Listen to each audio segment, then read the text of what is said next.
Friday, good afternoon. Welcome to Nta Ch10 News at 1. I am Oluwabukola Akonde. Report reaching us says the former governor of Oyo State, Rashidi Adewolu Oladoja, has been crowned the 44th Olubadan of Ibadan land. Monarchs across Yoruba land converge on to Ibadan to celebrate the 44th Olubadan Oba Rashidi Adewolu Oladoja Arusa 1. Their presence is significant as Olubadan, who is the paramount ruler of the entire Ibadan land, is a custodian of tradition and culture, symbolizing the unity of Ibadan people. Oba Rashidi Ladoja's nomination as the 44th Olubadan was ratified by the Olubadan in council at its meeting on August 4, following the demise of the predecessor, Oba Olabi Olakunleyin, who passed on July 7 at the age of 90 after spending barely 1 year on the throne.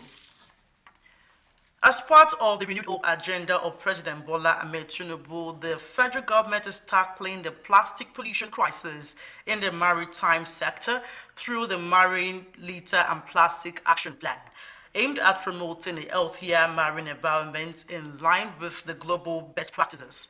The Minister of Marine and Blue Economy disclosed this during the commemoration of the 2025 World Marine Day held in Lagos. Ese Owamaka has the details. Nigeria, the ocean remains the nation's lifeblood, serving as a gateway for more than 80% of its trade, while also being a reservoir of immense biodiversity and resources. In line with this, policymakers and key stakeholders, including the Minister of Marine and Blue Economy, Adegboyega Oyetola, converged in Lagos to commemorate the 2025 World Maritime Day. The focus is to drive the implementation of the International Maritime Organization's frameworks in line with global best practices. The maritime sector is a natural platform for international cooperation, and the global sea is the strongest anchor. As we confront the challenges of global maritime development, the partnership will be very essential. For the chairman of the Senate Committee on Marine Transport, Senator Wasiu Eshilokun, Nigeria's vast maritime endowment presents enormous opportunities for investment, innovation, and growth. Nigeria's visibility and voice at IMO are not just national aspiration, but a continental necessity, and I'm confident that our collective support will ensure success. We must commit to one, maritime safety and security, strengthening enforcement against piracy, smuggling and pollution. We need a regulatory framework, innovative structures, and the risky mechanism to enable the private sector to bring in investment. Young Nigerians were also celebrated for their outstanding performance in an essay competition organized by maritime agencies to mark the occasion. The event, themed Our Ocean, Our Obligation, Our Opportunity, featured a panel discussion that emphasized the need for Nigeria to diversify its economy and embrace a more sustainable energy mix for the future. In Lagos, Ese Owamaka, Nta News. The Lagos State government is warning homeowners to obtain valid building planning permit or risk heavy sanctions, including demolition. The State Commissioner for Physical Planning and Urban Development, Olumide Oluyinka, who stated this at a media briefing in Alausa, said the state will no longer tolerate illegal structures. Joy Ken Abapuya report. Lagos State Commissioner for Physical and Urban Development, Olumide Oluyinka, revealed that only 18,000 planning permit applications were submitted in 2024, far below the projected 45,000. He emphasized that property owners without valid permits should not expect compensation if their buildings are affected by government projects. And that's why we've decided that, look, it's important for us to continuously engage members of the public and to, as a way of addressing the problems identified. Why are we still having low response, low cooperation from the populace? The commissioner added that professional bodies are partnering with the state government to step up grassroots sensitization. He warned that once the ongoing awareness campaign ends, defaulters will face demolition in line with the state's building codes law. And on Friday, we're going to have an enlarged house stakeholders engagement, whereby professionals in the field of built environment, from town planners to architects, to engineers, to builders, to quantity surveyors, to estate surveyors, and by extension, estate developers, because they are very, very important stakeholders to us in this. And the whole idea is for us to sit down together and jointly examine what are the challenges. With the 2025 stakeholders engagement themed planning permit, the rebirth approaching, the government insists its stance is firm. Lagos must expand with proper planning and compliance. In Lagos, Joy Ken Abakuya, NTA News. So in Lagos, several multi-million naira buildings have been demolished at the trade fair complex along the Lagos-Badagry Expressway. The Lagos government says the structures were illegal, lacking planning approvals and constituting environmental hazard. Again, Joy Ken Abakuya report.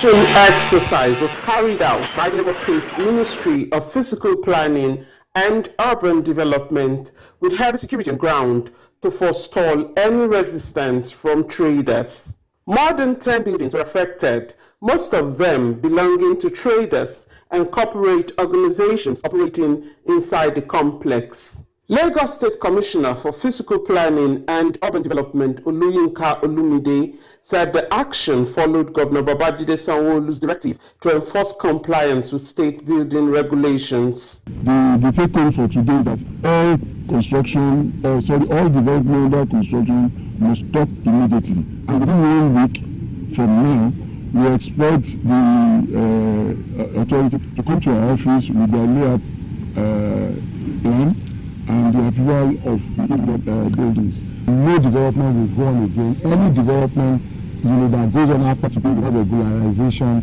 of their title documentation, without regularization of their building, without letters of authorization and state certification will be brought down. But the move has not gone without pushback.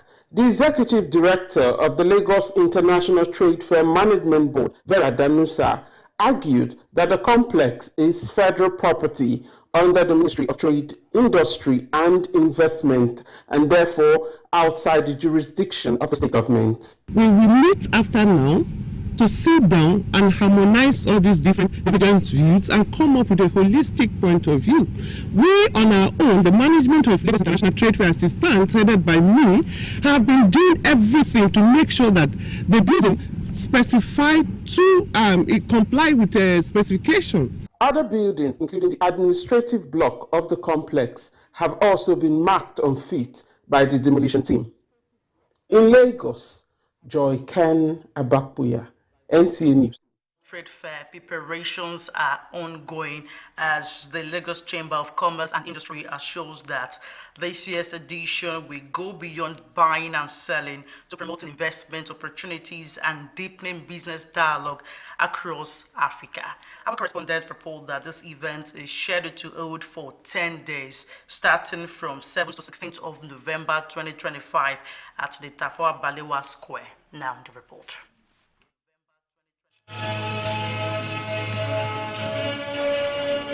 The chairman of the Trade Promotion Board of Lagos Chamber of Commerce and Industry, Prince Abimbola Olashere, says the 2025 Lagos International Trade Fair is not just about buying and selling, but about knowledge sharing and showcasing Lagos to the global community. He emphasized that this year's edition will permit participants free of charge and will attract both young and old business personnel from different parts of the world.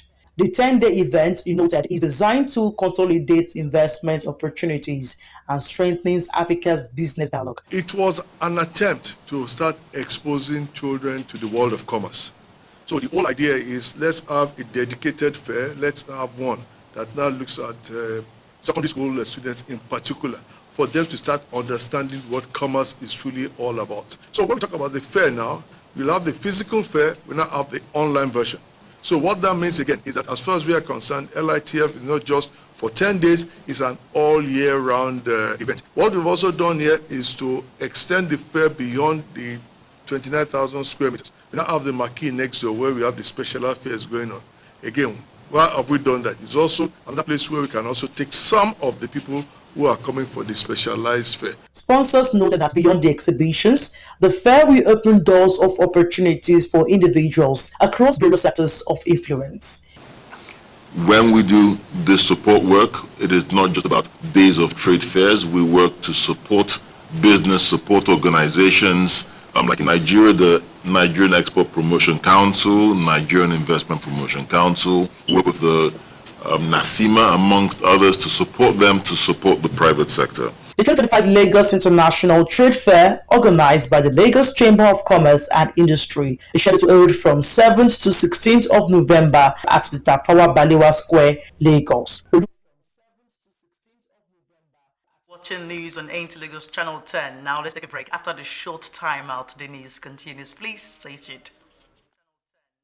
Looking for a spacious, serene, beautiful and comfortable environment for your event? Then Nta Lagos Channel 10 premises is the place to be. With about 3,065 seating capacity, Nta Lagos Channel 10 premises provides a well-secured land and car parking lot for your wedding receptions, birthday parties, religious and school activities. Our conference hall is convenient for company annual general meetings, lectures, seminars or workshops. With just 250,000 naira only, you can use our entire space and also have your event covered with a token which will be added on our social diary program, Mary Lane. For more inquiries, please contact our marketing department, Nta Lagos Channel 10, Tejo Show, or call Chibuzo on 0812-324-5519 and Gmo on 003-830-1669. Nta Lagos premises affordable just for you.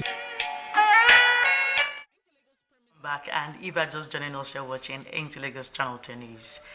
Lagos State Commissioner of Police Olorundare Jimoh has admonished police personnel in the command on the directive of Inspector General of Police Kayode Egbetokun to uphold fundamental rights to citizens through people-friendly policing across the state. This was at a meeting with the management of the Nigerian police across the formations in Lagos. Musa Toliyat has the details. The 1999 Constitution designates the Nigerian Police Force as the principal law enforcement and lead security agency in Nigeria with exclusive jurisdiction throughout the country. Protection of lives and property remains its core mandate, and this is achievable through effective policing. I've called all my officers throughout the command. This enlarged meeting with police management across formations in Lagos is convened by the Commissioner of Police, Olorundare Jimoh, to pass the message of the Inspector General of Police on human rights protection in the course of policing in every part of the metropolis. The Inspector General of Police directed us that we should go back to our command and ensure that we lecture our personnel on everything he has lectured us in Abuja, and part of which is to ensure that we respect human dignity and human rights of every citizen.